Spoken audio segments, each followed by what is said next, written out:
From the East and the West, you've heard others, but now you've tuned into the best. This is a Prime Wave Media production.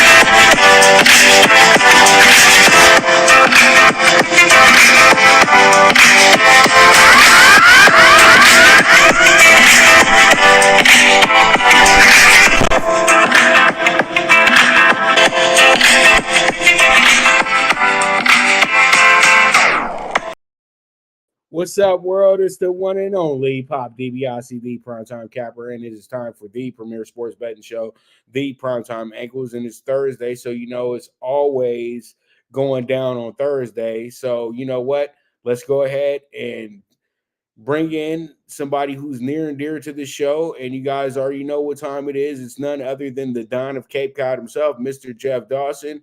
Let's go ahead and bring him on in. And he's over there. I hope he's feeling good and feeling great. You know, it's always a pleasure to have you here with us. And, you know, it's always great to have a co-pilot. So then I can take a little break from just running my mouth all day. Always blessed and honored to be here. It's Thursday. We're winding down the month of December in 2023. 24 days left in this year already. Pops will be celebrating January 1st, 2024, the start of our 9th year at East Coast Sports Investors with 2 Final Four football games. So will be exciting, but we got some work to do still here for today and, of course, the rest of this year. All right, so good to hear. Good to hear. We had a lot of fun on Tuesday talking to NFL and everything. Let's go ahead and start today's show and talk about who wins the CFP Final Four. And do you have the odds up for us, or I can go get it? I can get the odds for you right now as we speak to who's going to win. I think as of right now, Alabama is the short favorite, but give me 1 second. I'll give you the exact numbers at circa as we speak. NCAA football playoff championship, yes or no? Alabama is plus 205, Michigan plus 205, Texas plus 245, and Washington plus 750. Well, I would say this. I would say that we're in a position right now where this could possibly be a wide open situation, because you know what? At the end of the day, we talked about it off air. Alabama can be beat by all 3 of these teams. Mm-hmm. What did Alabama play other than Georgia and Ole Miss and LSU? And LSU and Ole Miss are barbecue chicken for these 3 teams. And Texas as well, too. Texas might be a little bit of a fraud. These 2 are just here because they played each other, and they don't want to cancel them out. But if you even it out the correct way, Bama bye. Everything says, Bama, why are you here? But the committee said, you know what? We did it for Ohio State last year. We got to do it for Bama this year because it was such a problem. Because Bama fans were on the internet going crazy, saying that they were going to kill people, shoot people. And, you know, my new favorite, I don't give nothing about piss but Alabama football. You know what I mean? These people were running rampant. And now, okay, to cater to everybody who keeps feeling like they're getting left out, let's do a CFP playoff situation with 12 teams. Let's bastardize the bowl system that we coveted and created and made so glorious to the watching public. Let's go ahead and make believe like we're the NFL. You're never going to have your great story of the team that came from number 12 and won it all. It's never going to happen, Jeff. It's just not going to happen because it's levels to this stuff in college football. There's 6 teams that can say we can do what the hell we want in this sport. Then it's everybody else. Let's keep it real. Your thoughts, Jeff. Tell me, Who do you really love in this situation? Who do you think takes home the national championship in all reality? Pops, I'll give you my initial thought when I saw the final rankings. I saw the opening numbers. Michigan opened up 2.5-point favorites over Alabama. Texas opened up 4.5 points over Washington. The initial thought was this: Alabama beats Michigan, Texas beats Washington, and then college football gets the rematch, the revenge game. Week 4, Texas went to Tuscaloosa, 6-point underdogs, and beat them by 10. So now Nick Saban gets his revenge spot. Alabama wins the national championship. That was the initial thought process. And then I started to think a little more and really to play this thing out. Michigan has been the team with the bullseye on their jersey all year. Harbaugh got suspended for the first 3 games. It was supposed to be 4. It was rescinded to 3. Then they start winning, and covering. And then guess what? He gets suspended for the last 3 games. And what did they do? They won 1 and they beat Ohio State. We know what happened last week. We know what the committee did. So the line opened up at 2.5 for a reason, because they needed Alabama money and they knew they'd get it. This will be a pick 'em by kickoff. I think you're going to see Alabama -1 by kickoff. SEC speed kills. Everyone knows the thought process. We remember Michigan getting blown out by TCU. This is a different Michigan team. So I'm going to go on your show 12/7. 2023 at about 3:29, almost 3:30. I'm going to say Michigan beats Alabama. That's the first game. And then the Texas-Washington, I was leaning Texas the whole time. Again, Washington, I don't think gets enough credit. Both teams are going to score on each other. Who has a stronger will? If Texas can put pressure on Penix Jr., Texas wins the game. If they don't put pressure on him, Washington will pick them apart. I'm going to go Michigan-Washington. I'm going to go Michigan beats Washington. Jim Harbaugh. Now, that's why they're trying to get a contract done as we speak with Jim Harbaugh, because there's going to be some hand slaps coming. Now, will they get scholarships taken away? Will they be under investigation where they can't go to a bowl next year? I don't know. But they're trying to get Harbaugh a contract to pay him $11 million a year for, I think, 3 to 4 years. The only stipulation is he can't leave them and go to the NFL. So as much as I want to say Alabama, Texas, Alabama wins, I'm going Alabama, Washington. I'm sorry, Michigan, Washington. Michigan is your national champ, Bob. Well, you know what? A lot of people have to understand there's history between Washington and Michigan when it comes to winning national championships. They settled it in 2 Rose Bowls, and they were some of the best Rose Bowls you'll ever watch. And you know what? I really do feel like the best coached teams in this situation coming into this Final Four is Michigan and Washington, because, okay, Michigan really, they can say what they want, but everybody knows that Ohio State really does have the better roster. Michigan has a better mentality right now. That's the whole thing, because they believe it's because what coach tells them. You know what I mean? That's how it works for them. Washington, on the other hand, they weren't supposed to be at this party. They weren't, but they had the quarterback and they got 2 Sunday receivers as well. They got it, and you know what? They don't get enough credit, even though they gave up a lot of points in certain games, but that's the Pac-12 for you. They got good defense too. They got guys that are playing on Sundays on that defensive side as well. But then when you look at Texas, you say to yourself, Texas, once again, you dominated a down Big 12, and then you lost to your rival, who lost twice in a row right after they lost to you, right after they beat you. Where's Oklahoma at? Oklahoma, they didn't even give them a good ball game, Jeff. So what merits you to be in the top? What brings you here? You know what I mean? That's my biggest thing.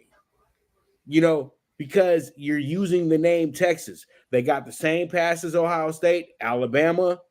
Jeff, it's leagues to this. And Florida State used to have a pass too. But since they were sucked for 10 years, they kind of said, okay, you got to sit this one out, bud. That's exactly what they said to Florida State. Florida State, we did a lot for you guys in the past. Can you just sit this one out for us, please? We'll make up for it next year. Don't worry. Lose 2 games, you're still in the top 12, okay? We'll make up for it, all right? And then here comes Alabama. We're still living in the times of if Bear Bryant was still alive. At some point, you got to let it go, okay? Alabama's not the most entertaining thing on TV. It's just Roll Tide and 3 yards in a cloud of dust, and they're running quarterback. They're not fun to watch, in my opinion. This is one of these Alabama teams where they remind you of one of these old 97 Alabama teams. Well, they're all right. You know what I mean? I don't see many NFL stars here. Yeah, you might have some NFL practice squad players on this team, but it's not the normal Alabama bunch, because Alabama's about to trickle down and not be looking too good, because Nick Saban don't want to play the game, the money game. He really don't. He wants to use the name Alabama. So this time I'm going to break it down for you, Jeff. Michigan's not only going to beat Alabama, they're going to destroy Alabama. The game's not going to be close. They're going to figure out how to keep their running quarterback in check, and they're going to take full advantage of that defense with a great, powerful run game on a sunny Pasadena day, 70 degrees. And then, you know what happens? We go to the Sugar Bowl later on that night. And Washington's going to remember that coach that left them to go to USC. Yeah, they're going to remember all of that. And then what they're going to do to Texas is they're going to show Texas that, you know what, you played in a weak-ass conference and you have no business being here. It don't matter if you beat Alabama in week 3. Because if you had played them in week 10, they would have beat you by 30. Keep it real. So, you got a couple little turnovers here and there in that game. That was good for you. But this ain't Alabama. We not Alabama. Mike Penix Jr. is a special quarterback. He might not be much in the NFL, but for college, he's a 100 overall. His IQ is out the roof. And when you have the best quarterback on the field, you're not going to lose. Now, let's go to the national championship. This is how I see it, Jeff. We're going to get a great final Pac-12 Big Ten championship game. It's going to be beautiful. It's going to be glorious. It's going to be something that everybody will be just in awe of. And I'm telling you now, brother, Washington's going to lift up that trophy one last time for the Pac-12. They just won one more national championship before we roll.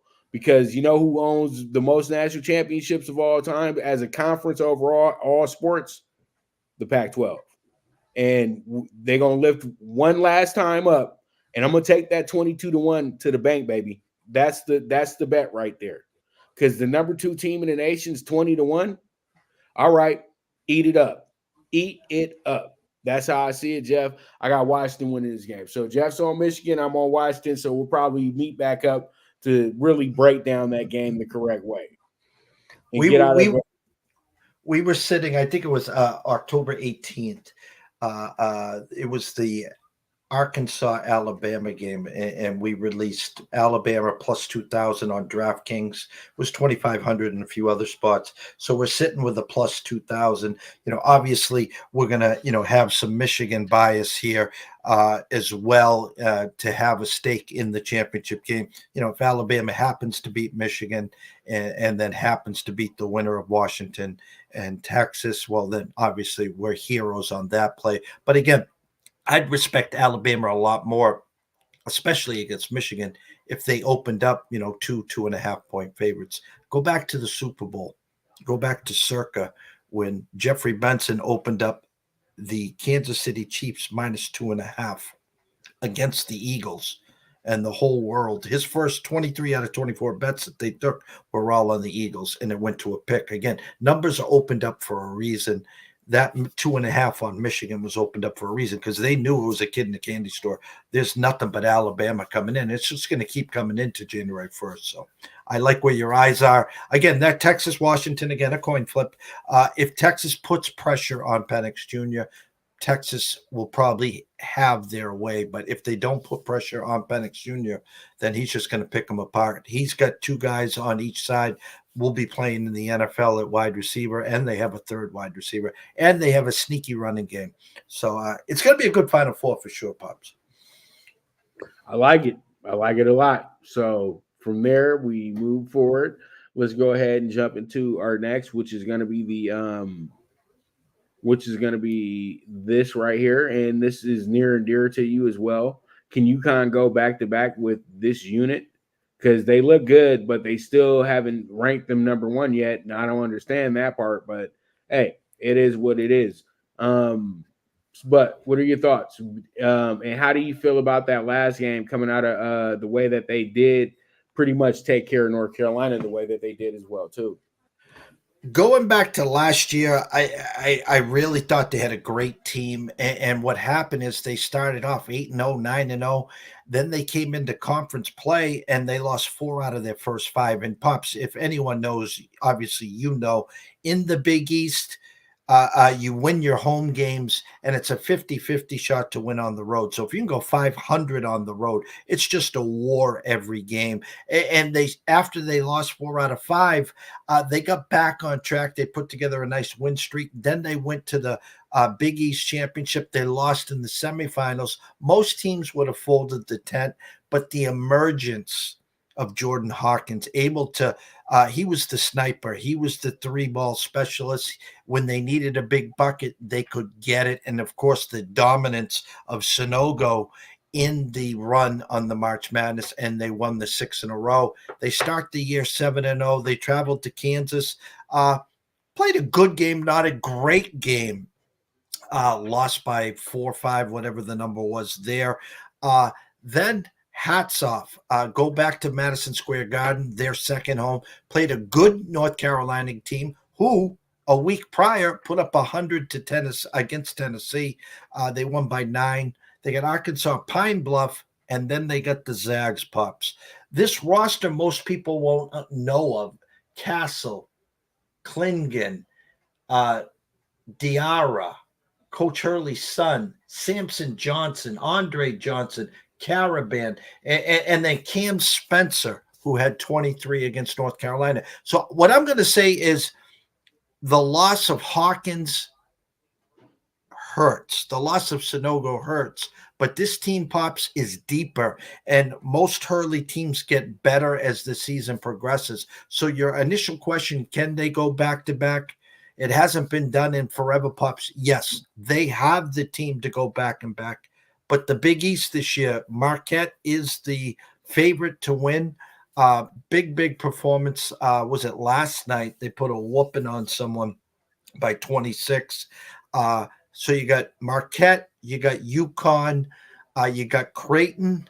Villanova's supposed to be back. They got a couple bad losses to Penn and someone else already this year. You know, Providence is battle tested. So can they go back to back? Yes. I expect them to be maybe a 2 or 3 seed when this is all said and done. I expect them to get to the Sweet 16 and then hopefully the Elite 8 and hopefully the Final Four at least, Pops. So you don't see any hiccups happening with this team at all this year? There'll be hiccups in the Big East. I expect them obviously to beat Pine Bluff. Don't forget the Zags got embarrassed in the Final Four. They're not going to be a walkover. They it's not a great Zags team, but when you get beat up the way they did, so it's not an automatic that UConn's going to beat the Zags. I think they will, though. I think they'll probably be 6-7 point favorites against the Zags at least. Then they get into the Big East play. Marquette's going to be a problem. Creighton will be definitely a problem. They'll end up the season. They got 1 loss already. They're going to have 5 or 6 losses probably, Pops. Again, maybe that 2 or 3 seed. But looking at the landscape of the NCAA this year, Kansas, Marquette, there's a few others up there, but UConn's definitely a top 5 or 6 team. It depends on how many losses they have, how they do in the Big East tournament. But Pops, they're a lot deeper this year, and they're long, they're athletic. I just don't know who's going to replace Jordan Hawkins.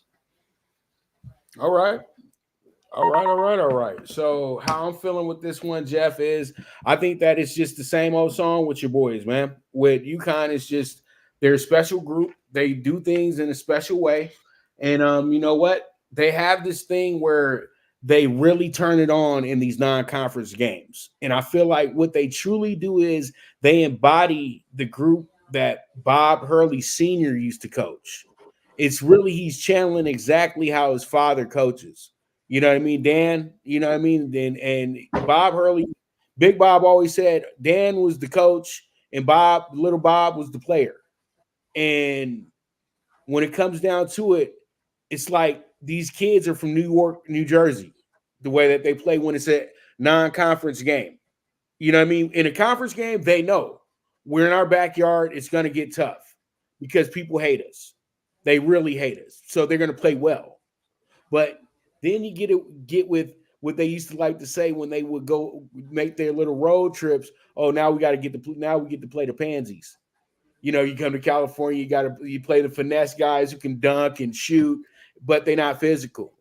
Then you go to Texas, you playing against guys that are really, really good, but they just don't have the it because they're football players. You know what I mean? And, you know, that old 30-year-old high school mentality. And that's exactly how he coaches UConn, to be physical, strong, and smart in these games. And be relentless. Be relentless. When you're up 10, make sure you're up 20 by the end of the game. None of this patty cake, you're my buddy, slapping you on the butt stuff. I'm sorry for knocking you over. None of that. They go out there and they really kick your butt. You know what I mean? And that's old school right there. And since they play with an old school style, these other teams can't compete like that because they're cupcakes, Jeff. You can't build anything if you got 5 guys from a transfer portal. You just can't. How you building toughness over here? Of course, the superstar coming from the transfer portal ain't got no toughness to him because he couldn't stick it out at the school that he just came from. But UConn, this team, they stick together. This is a team. And things work out very well for teams that are just teams. And you know what? I like what UConn's doing right now. I feel like they're being a little disrespected, being number 5 in the nation right now. Who is Arizona? Arizona has not proven anything to us in 20 years. Just keep it real. And you're making them number 1 because you're playing the international game of, they got these international recruits. So, the guy might be the 13th pick in the draft. So, you know, the people that you guys keep putting in charge of saying who are going to be this and who are going to be that are some of the worst, have never played in a high school game. They don't truly scout, and they just go to those events and they just listen to the loudest mouth in the room say who the best player is. Okay? Do you know? You bring up the European style, and it just crossed my brain. Do you remember who? And I'm probably wrong on this, but this is where my brain takes me. Who was the first coach to be successful that I remember in my era growing up that had a run with these European players? You know who it was? I would say, would it be Ricky P? I was going back to PJ Carlissimo with Seton Hall. Wow. And he got to that Final Four in the championship game with Andrew Gaze, and he was grabbing the people from like Australia, and he had a run with them, and they had that one run there. And then I think time passed, some teams tried it, but then the Zags, before they were the Zags, started to do the same, going over to Europe, going to, you know, Australia and stuff like that. And that's when the Zags became the Zags. So other teams are trying it. And Arizona this year is just a better version of what Gonzaga has been the last few years. I mean, Gonzaga got to the tipping point and they just couldn't win the big game. And now, listen, Arizona's good. They can score 100 or 95 with the best of them. But put them in, you got to win 6 in a row. That's what UConn did last year. They lost in the semis of the Big East tournament, and that was the best thing that could have happened. It gave them a couple days extra off. They regrouped. When you get into March Madness in the tournament, the winner who cuts the nets down has had to have won 6 in a row. And I don't think Arizona has that style to win 6 in a row. They're good. They're athletic. They're long. They can play offense, defense. They can control the glass. They can do it all. I'll take UConn against them right now, any time of the day. Well, now you got Arizona.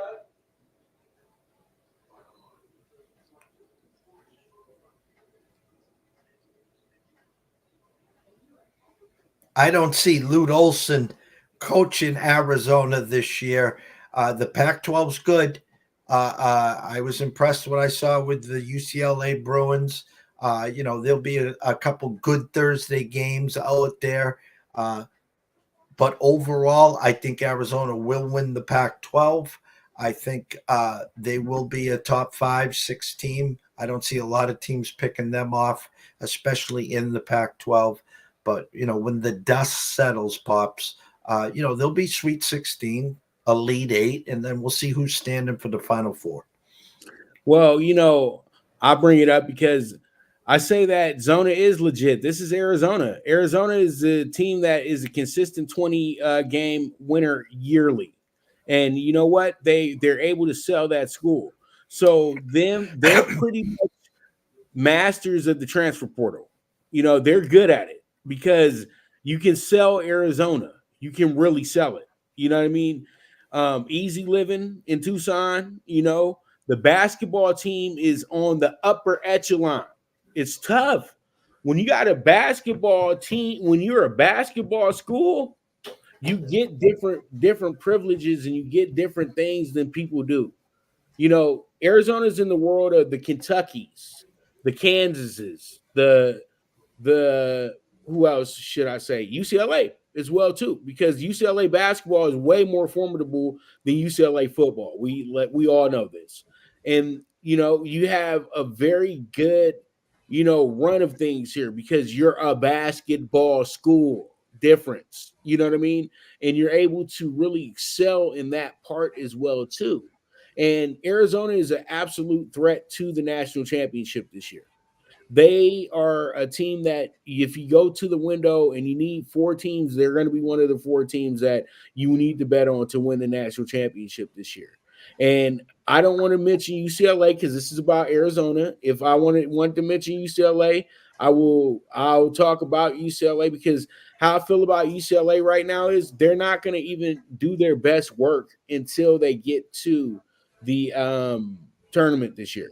The kid Mac is a beast. Bona beast. These guys are going to be really good when they get to the tournament. It's a chemistry thing with UCLA right now.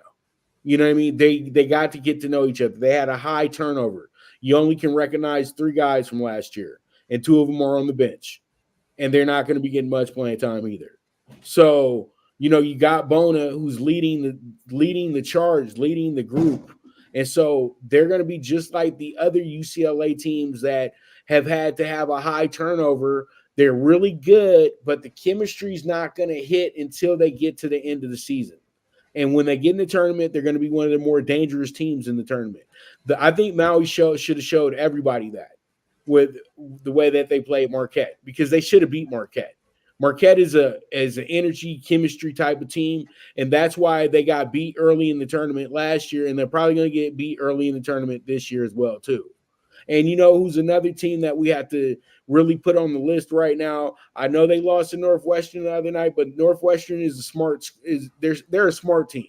And smart teams are always really good at beating the big guys. You know what I mean? But Purdue's going to be here. They're going to be there, Jeff. It's just come on. They haven't lost anything. And Atney is going to still be up there as seen as the best player in the nation this year. And I think he's going to know enough to get over the top this year. And I think that his teammates are probably going to be smart enough to know that, we got to help the big man out. We can't sit here and spectate and hope that he's going to be able to bring it home for us later on in the game.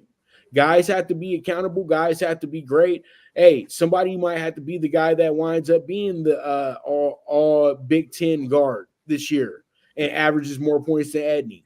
But they have the look. They remind me a lot of the Virginia situation because everybody totally forgets that Virginia got beat in the first round, but came back the next season, stepped on next, and won the national championship, even though it was a little fluky.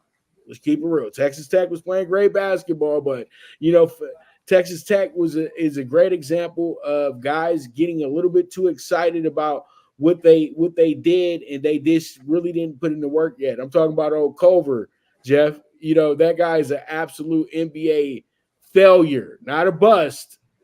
Failure. At least a bust gets playing time. Damn, the guy was a 6th pick in the draft. He's Todd Fuller status, bro.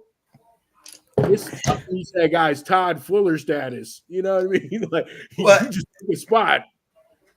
Hats off on the Purdue. I watched them for a reason the other night. And again, I like how you brought up the Virginia comparison because you're spot on. It doesn't matter what Purdue does this year. They got the number 1 seed, and we talked about this, I think, last week on your show. They got the overall number 1 seed and stayed at the Midwest, and it gave UCLA the oust, meaning they went out west with the number 2 and had to face 4 or 5 tough opponents, including UConn. But this team now is battle tested, and they have the big man in the center. They're going to walk right through the Big Ten. Wisconsin is playing better. The Sparties, it is what it is. But my point is, you're not going to want to see them in your bracket come March.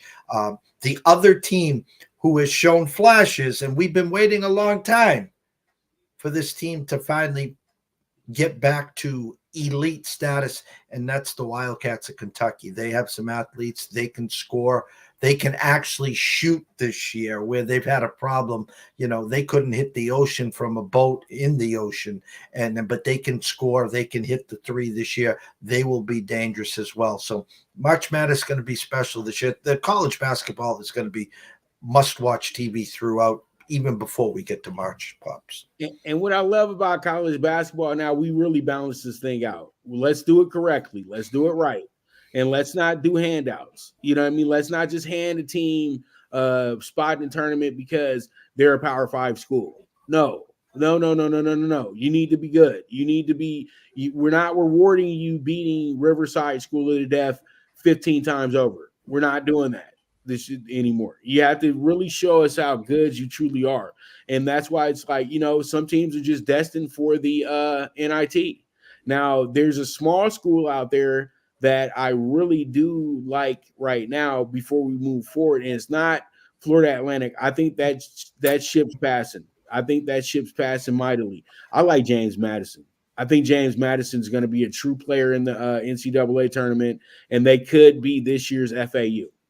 Honestly, because you have that type of team. Yeah, FAU returned all 5, and they are overpriced. I had Illinois the other night that beats them in overtime. Listen, FAU will have a great regular season. They'll get to the dance. They're not going to make that magical run and get to the Final Four. They snuck up on people last year. Well, this year they're going to have the target on their back. Love your eyes with James Madison as well. What I truly like in circling back to UConn is the non-conference schedule, getting into these tournaments before regular season play. When you schedule an at Kansas, when you take on a North Carolina, you take on a Gonzaga, and they beat another good team early this year as well. It's like Michigan State does it every year. It doesn't matter if you start the year 4-4. You want to see where your team is in November and December. So they're battle tested for league play and then conference championship play and hope to get in the dance. Yeah, maybe you have 4 extra losses. So instead of a 2 or 3 seed, you're a 5 or a 6 team.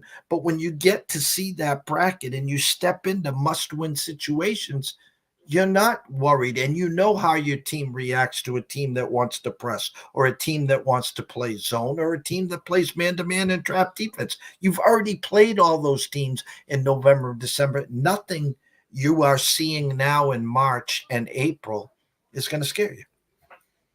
Right on. Right on. All right. So we'll be quick because I know you got to go. But real quick, why the NFL MVP shouldn't be won by a quarterback? Jeff, come on. You know I'm right, dude. The quarterback position doesn't deserve the award this year. They don't. Go ahead.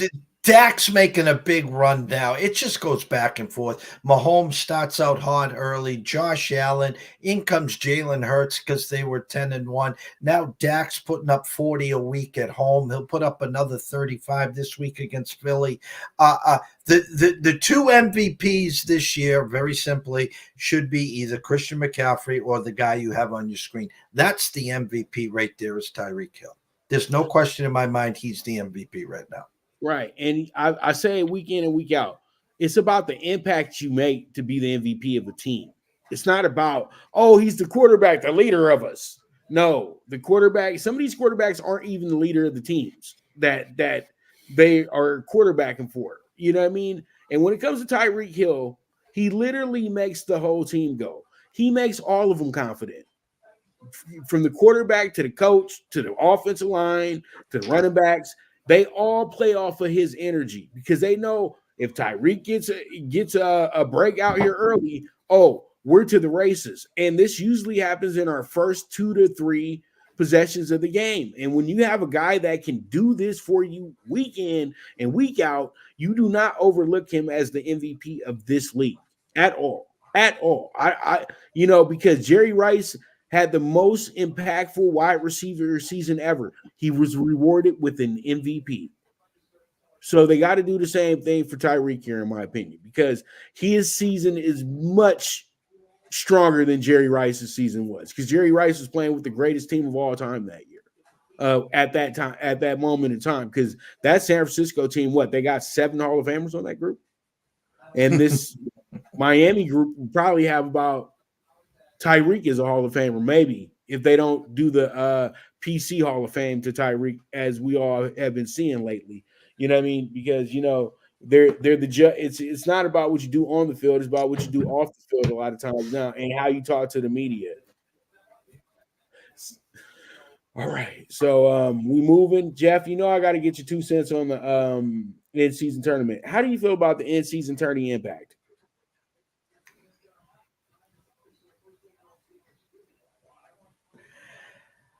Two game, one that's going to start in 1 hour. Again, we talked backstage. They didn't get the Bucks, Celtics, but out west, they got the Lakers and they got the Pelicans. This Pacers team, if you haven't watched them, fun team, high octane, highest under/over in the history of the NBA for a regular season game. I think it's up to 257, which is an NBA All-Star game. Just roll the ball out. First one to 150 wins basically. Like we were breaking down the Final Four of the football, the initial thought process in the Final Four of football was, Alabama, Texas, Alabama. The same in this NBA thing. The common sense is Giannis wins in the East and LeBron wins in the West. Roll the ball out, and Giannis wins and the Bucks win. I'm rooting for the Pacers and I'm rooting for the Pelicans, and I'd like to see. I think the Pacers would be one hell of a story. The first year, here comes a team out of nowhere that no one expects to make a deep run in the playoffs, and here they are. And then to the left, out west, Zion. Don't forget. The start of the year last year in January, the Pelicans had the best record in the NBA. We know what he can do. We know what this team's all about when he is healthy and they're playing well. So I'll go on record. I'm going to pick the 2 upsets. I'm rooting for the Pacers and the Pelicans. I'm rooting for the Pacers to win this. But if you put a gun to my head, it's probably going to be Giannis. But I think the Pelicans are the upset for tonight, Pops. I think they a hard-fought game. I think New Orleans comes out of the West. I'll say probably Giannis out of the East.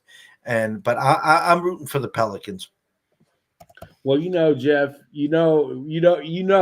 that I'm kind of got my hands a little tied up tonight. But you know what? I'm gonna try to have the most best take I possibly can. You have a good point. Pelicans are the hottest team coming into this situation. The Lakers are an inconsistent bunch, but they seem to turn it up for this tournament.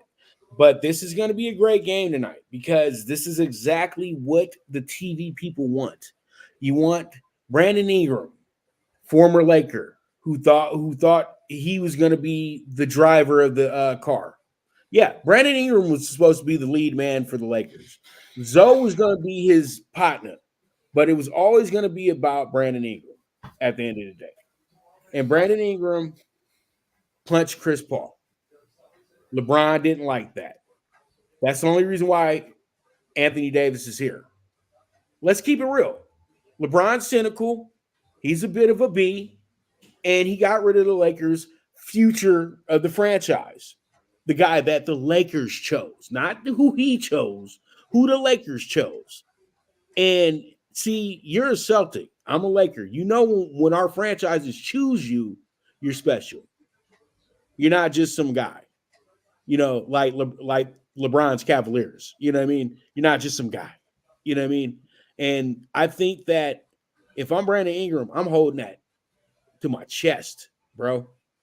I lost LA because of this goofball. Yeah, I'm on his ass tonight. You know what I mean?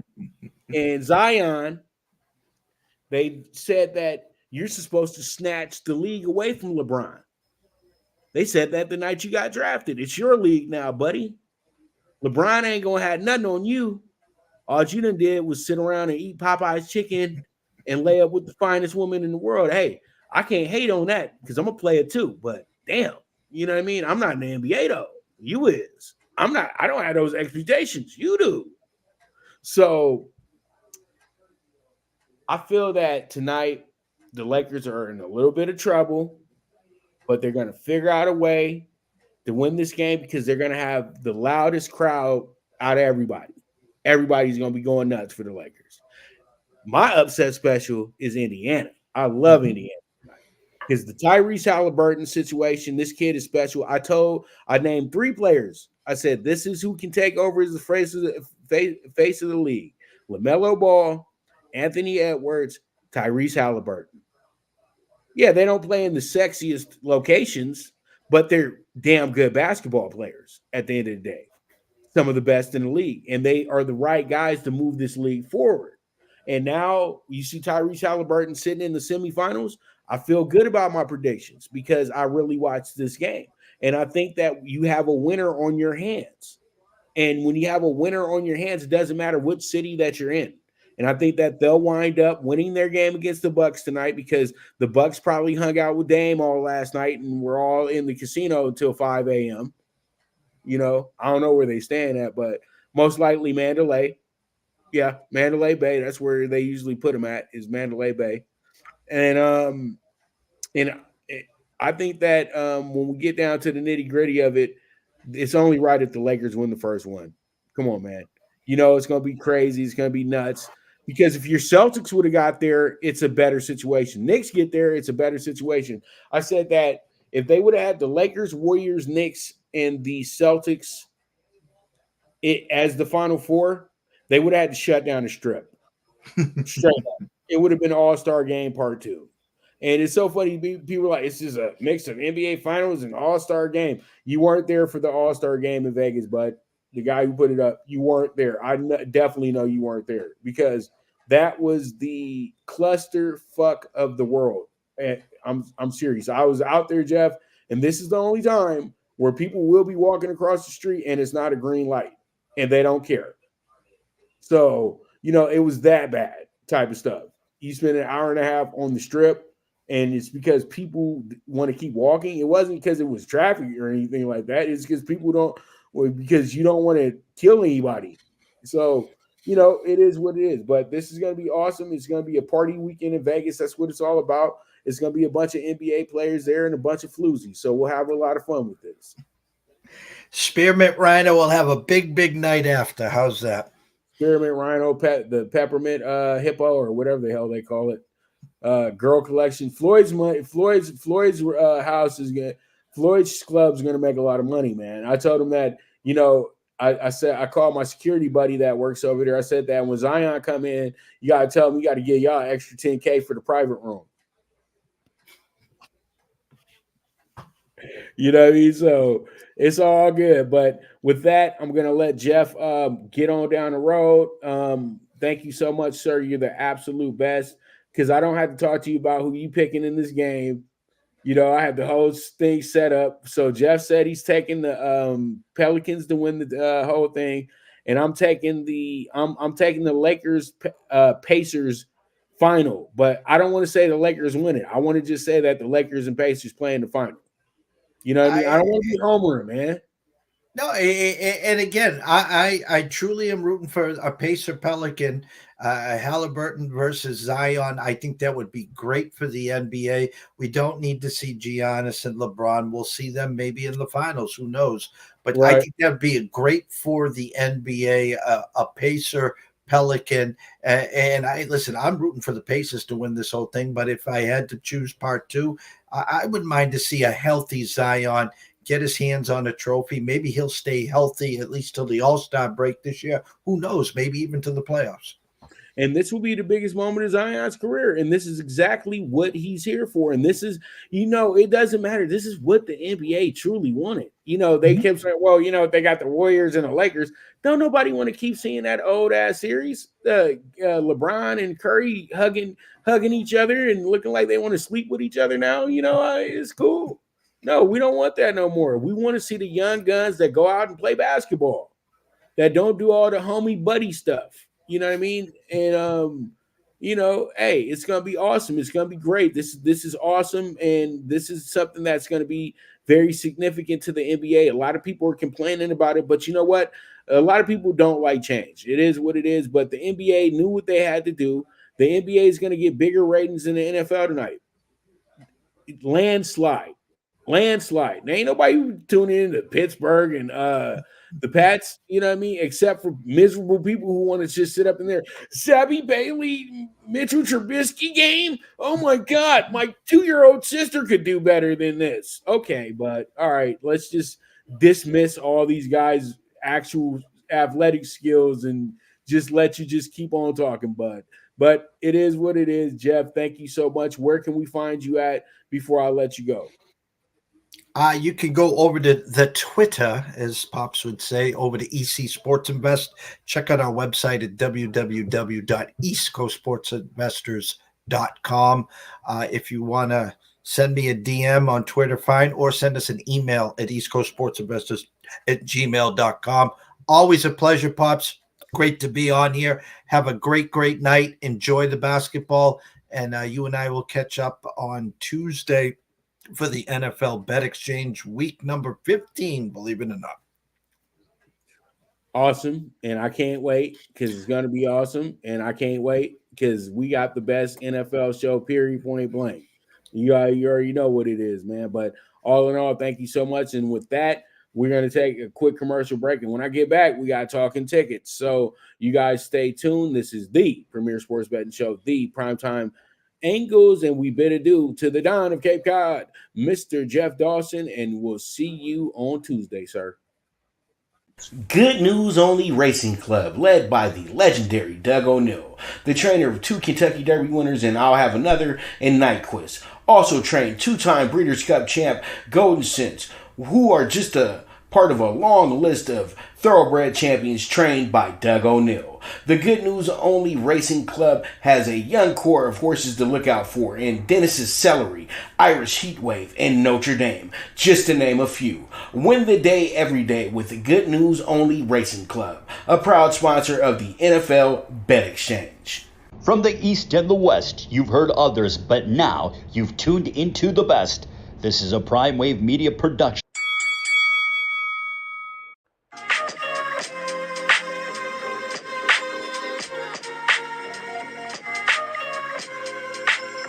Tune into Big Wave Boxing every week with a brand new guest with the one and only Pop DiBiase, the Primetime Capper, getting the best boxing stories, best boxing angles, and the truth when it all comes down to this week's signings. Tune in to Big Wave Boxing on the Prime Wave Media channel on YouTube.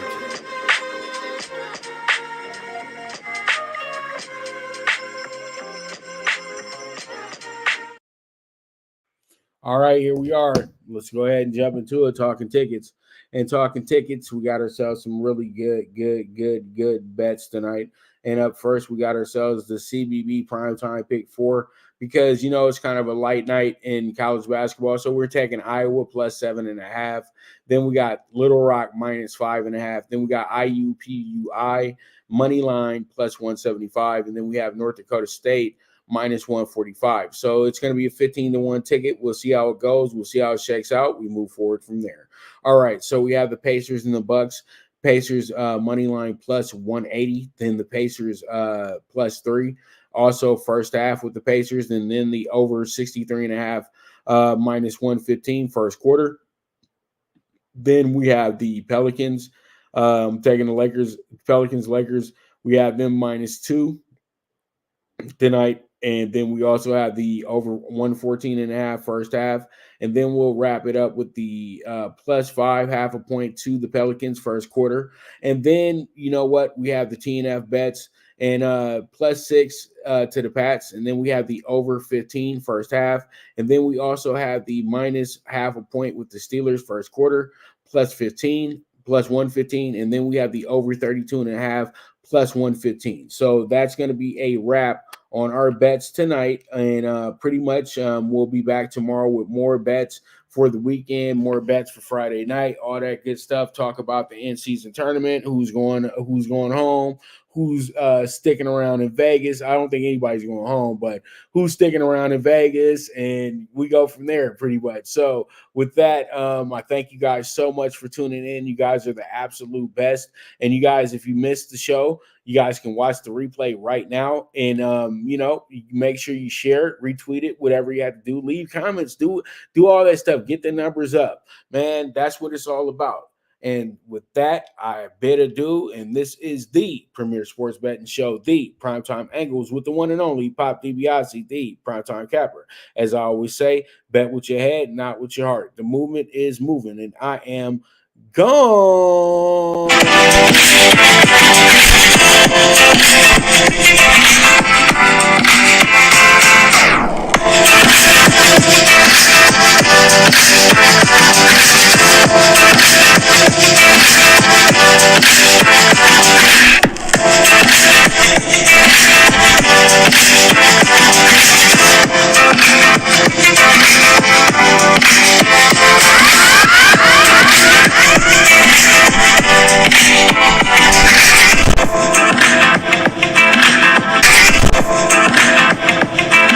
From the East and the West, you've heard others, but now you've tuned into the best. This is a Prime Wave Media production.